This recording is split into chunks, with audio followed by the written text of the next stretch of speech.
Pheasants were recently caught on camera jumping around and foraging in the snow in a national forest in central China.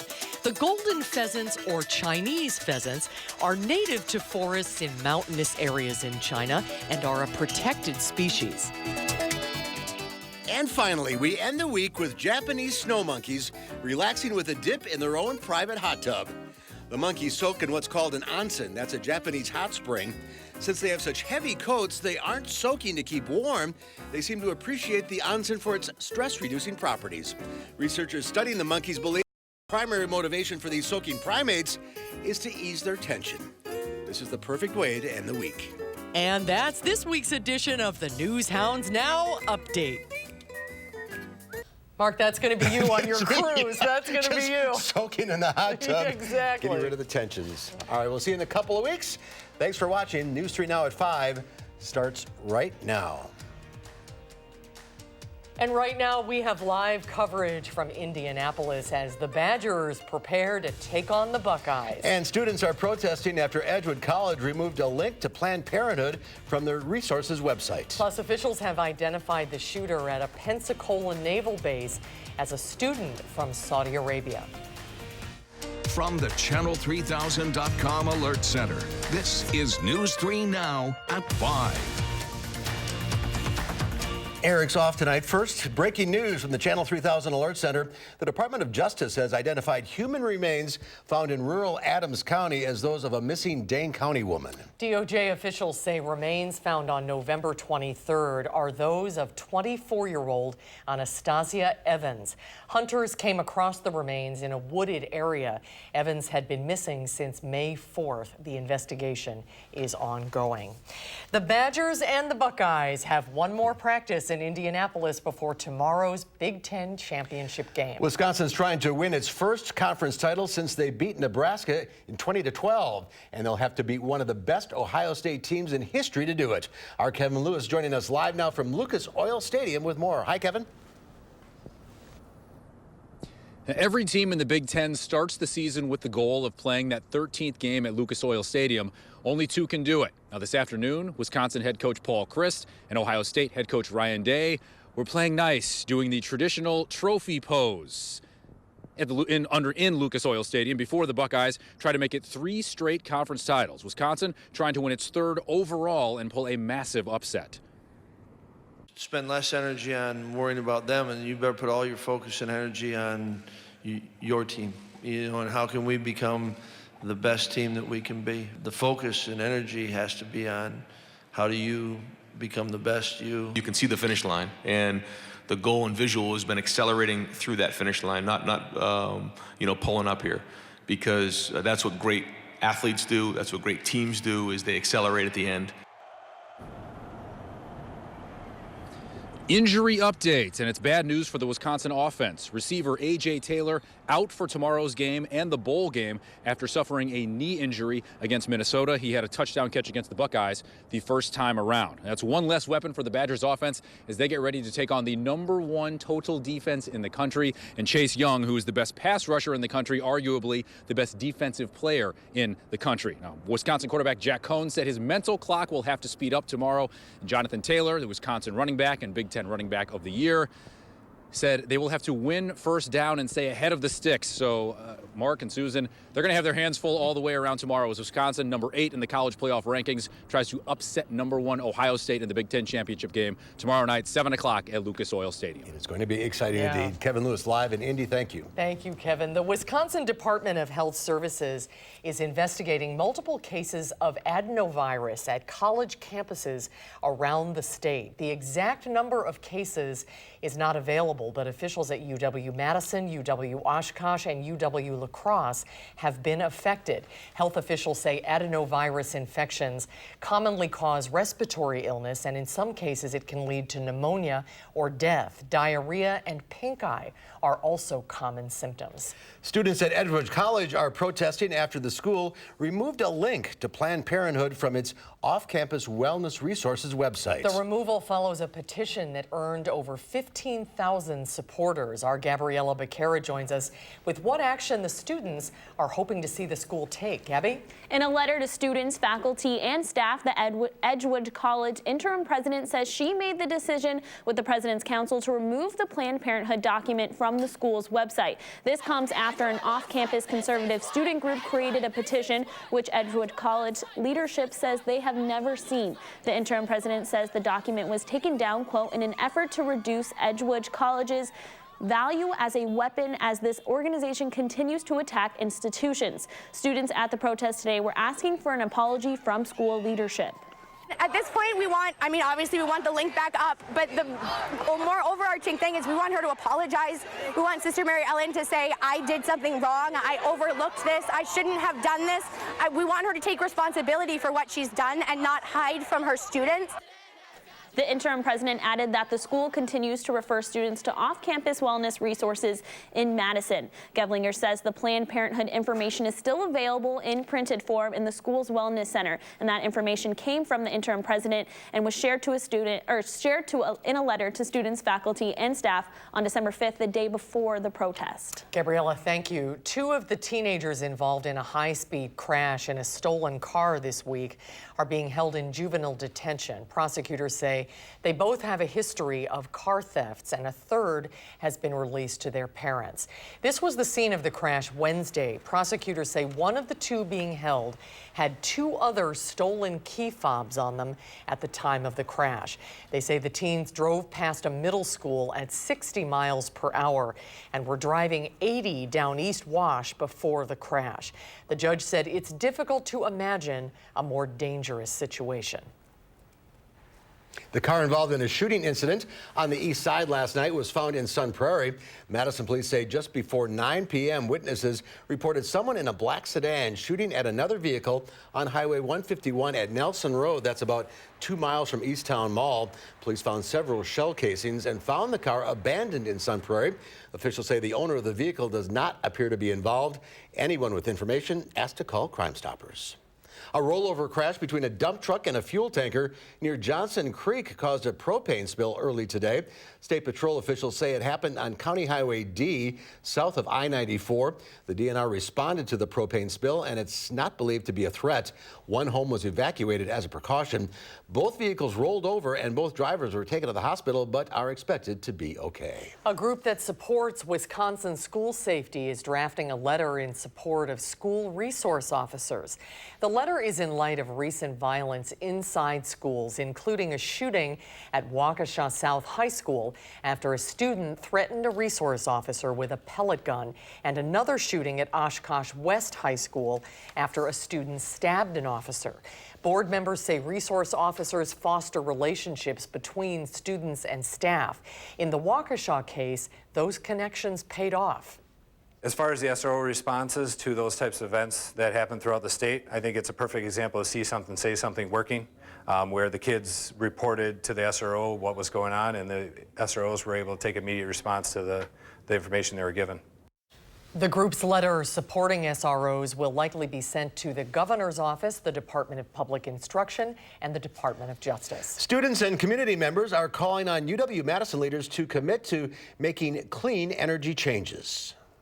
We are on a 12-year clock, and today is the day for our university as a flagship university to finally commit to doing something about it so we can stop being the lowest in the Big Ten in terms of sustainability and actually start making steps to be on the right side of the future. Today on Library Mall, students rallied and signed petitions as part of a global day of action as world leaders gathered for the UN Climate Change Conference. Local organizers are calling for Chancellor Rebecca Blank and administrators to agree to power UW-Madison with renewable energy by 2050. Protesters across the U.S. marched down city streets to draw attention to the climate crisis.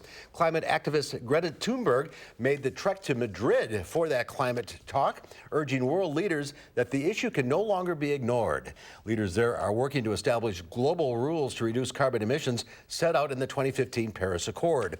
The U.S. is the only country that signed the agreement and then pulled out. The Pentagon confirms the shooter who opened fire at a naval base in Pensacola, Florida, was an aviation student from Saudi Arabia.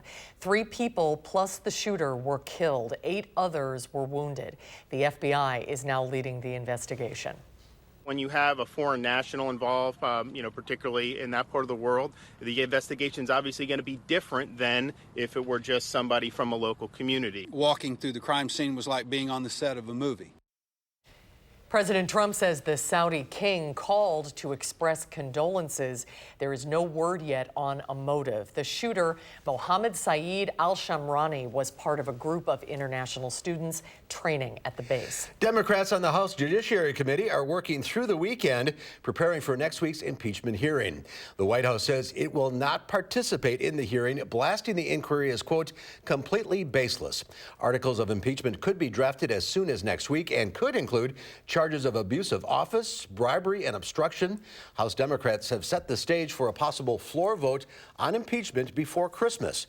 Republicans say the end result has already been decided. Next at 5, the Capitol Rotunda is a lot more festive tonight. We'll take a look at today's holiday tree lighting ceremony.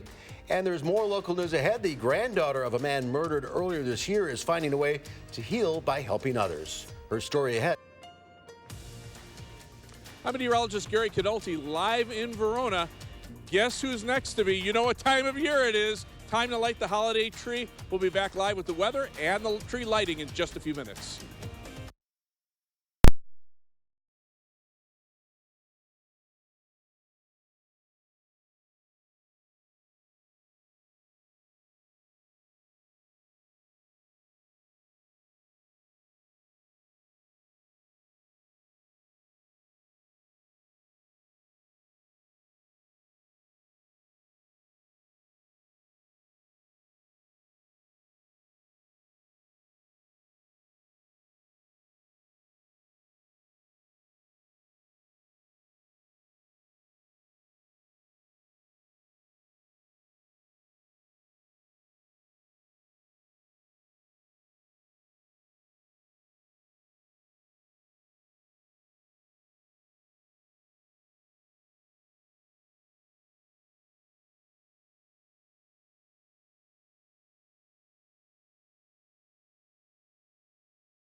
New at 5, UW-Madison students are testing out new blended burger flavors on campus today. This is the second year that dining halls have offered the burger that has sustainable and nutritional benefits. It uses less meat by mixing mushrooms into the patty.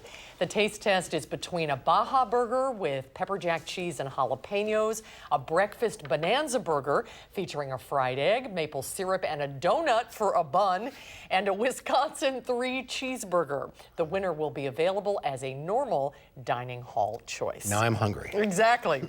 That looks like fun. Admission to EAA AirVenture in Oshkosh will be free for people 18 and younger for the next 2 summers. The Experimental Aircraft Association says it wants to introduce more young people to the, quote, possibilities in the world of flight. The Boeing company is paying for the costs, and the price of adult tickets will have a small additional fee. This year, AirVenture is July 20th to July 26th. Well, if you haven't stopped to donate at a Red Kettle yet, the Salvation Army is proposing a way to make your dollars stretch farther. Tomorrow and December 14th through the 21st will be considered match days. Any donations made these days will be matched by Associated Bank, McFarland State Bank, and Midlands Psychological Associates. As of today, the Salvation Army has raised 17% of its $600,000 goal.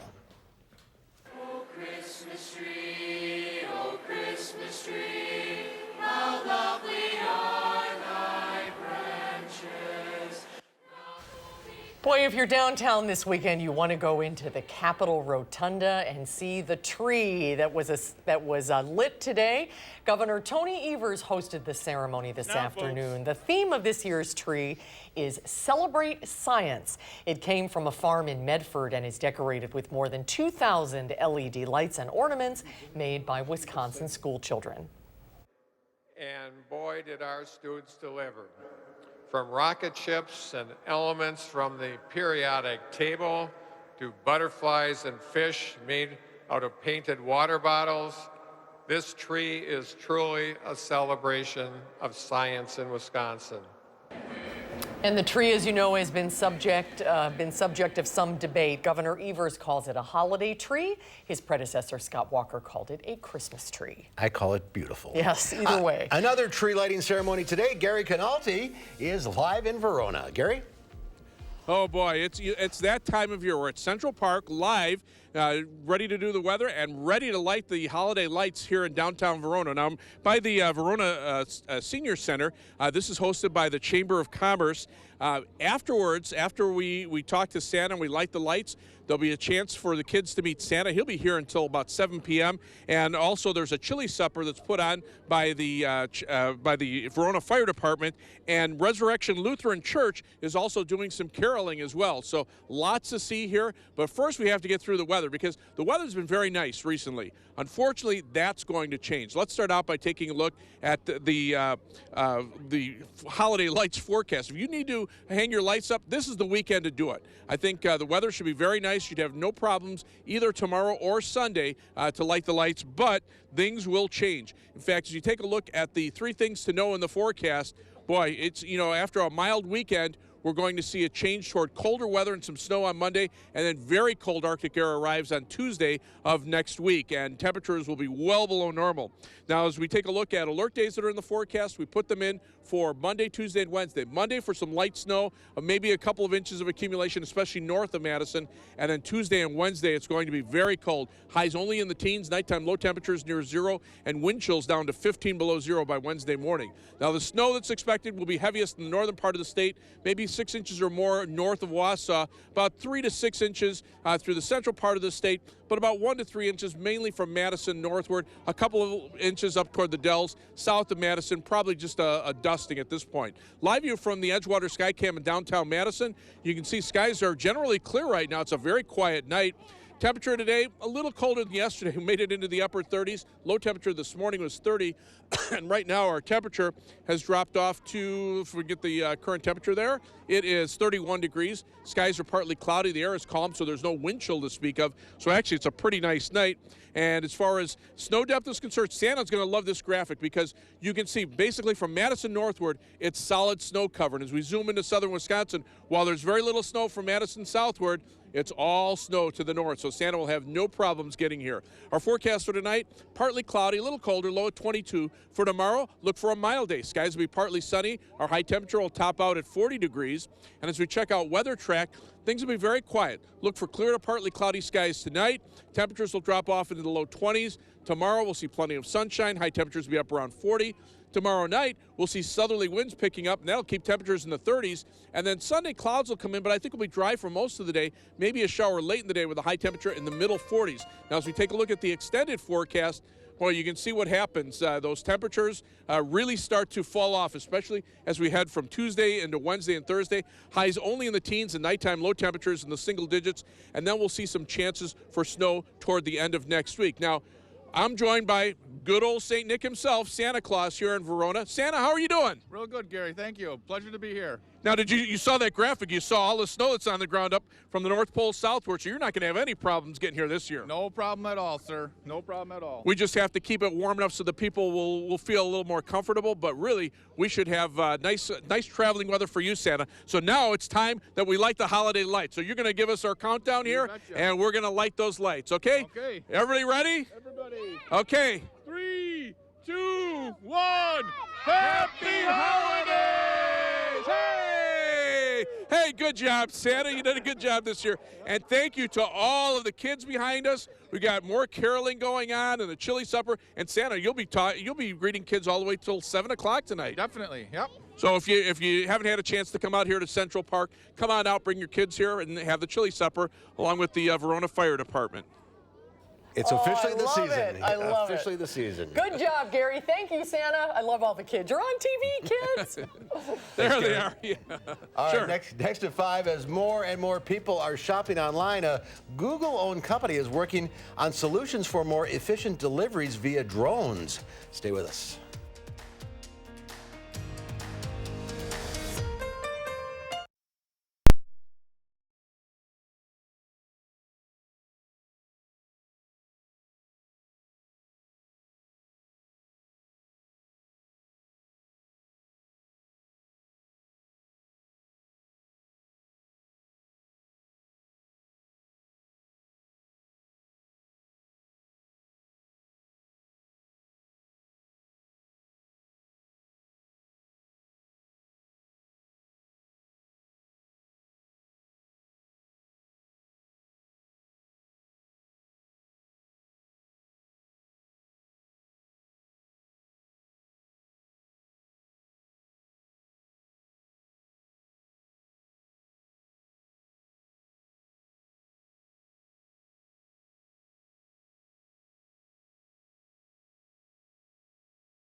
A safety warning from the FBI. The smart TV in your living room that you're watching right now may be spying on you. Federal officials say smart TVs are often poorly secured by their manufacturers compared to computers and smartphones. Experts say hackers can change your channels, play with the volume, and in a worst-case scenario, watch and listen to you. To protect yourself, you should know your TV's features, update software on a regular basis, and cover the camera if your TV has one. That's scary. That's a little scary, yeah. Online shopping has led to more Americans having products delivered to their door. Trucks, of course, are the traditional way to get it there, but now a new method is taking flight. Katherine Johnson explains. Drone delivery is all the buzz in Christiansburg, Virginia. That's where the Google-owned company Wing is testing the technology. So what we're doing today is quite advanced. Jonathan Bass is with Wing, which is teaming up with Walgreens and FedEx. The pilot program allows the town's residents to order certain items online. Those items are packaged, then tethered to a self-flying drone. After reeling it in, the aircraft uses a camera and GPS to find its destination. What's been the biggest demand you've seen regarding deliveries? Generally across our trials, it's the snacks and edible options that are the most popular. So even with advanced technology, humans are still the same. We still like to impulse buy food. Yes. Our delivery typically takes, 10 minutes or less. Americans' need for speed has other companies racing to meet this market. Amazon's been developing drones for years. CVS and UPS are partnering as well. The expectation is the high-flying tech will lift off from a nearby store or complete the last mile of a delivery from a truck. What are we looking at here?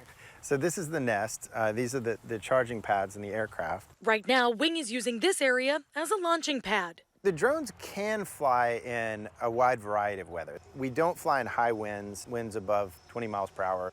FedEx wants to see how well it works before expanding.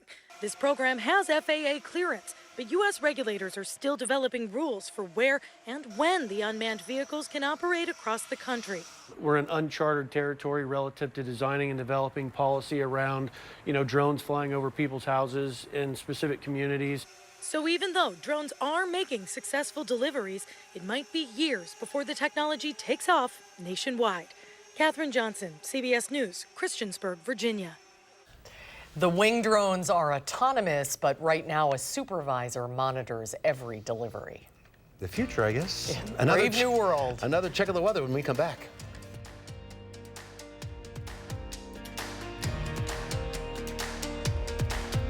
For first, fast, accurate weather updates, watch First Alert Weather.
Tonight on the CBS Evening News, 4 dead at a naval base. The shooter, a Saudi national. Was it terror-related? News from Amazon tonight and how it could affect whether your packages make it in time for the holidays. And Secret Santa, how one man is making the holidays brighter, all for total strangers. That story more tonight on the CBS Evening News. And finally at 5, a Michigan kindergartner has found his forever home. 5-year-old Michael invited his entire kindergarten class to attend his adoption hearing. They showed their support by waving paper hearts inside the courtroom. Michael was one of 36 children adopted in Kent County, Michigan yesterday, which was the county's 23rd annual adoption day. That's one happy little boy. Oh, that's wonderful.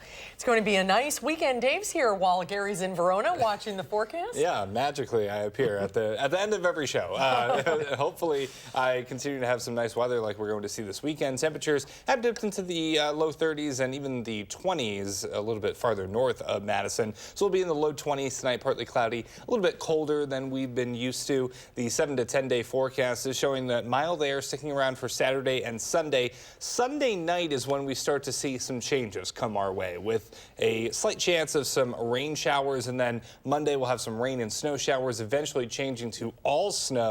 Could be about 1 to 3 inches of accumulation across southern Wisconsin by the time we get to the end of Monday. And then, oh boy, cold weather Tuesday and Wednesday, wind chills well below 0. You have a wonderful cruise. I will. See you in a couple weeks. We'll be back at 6, everybody. Have a good night.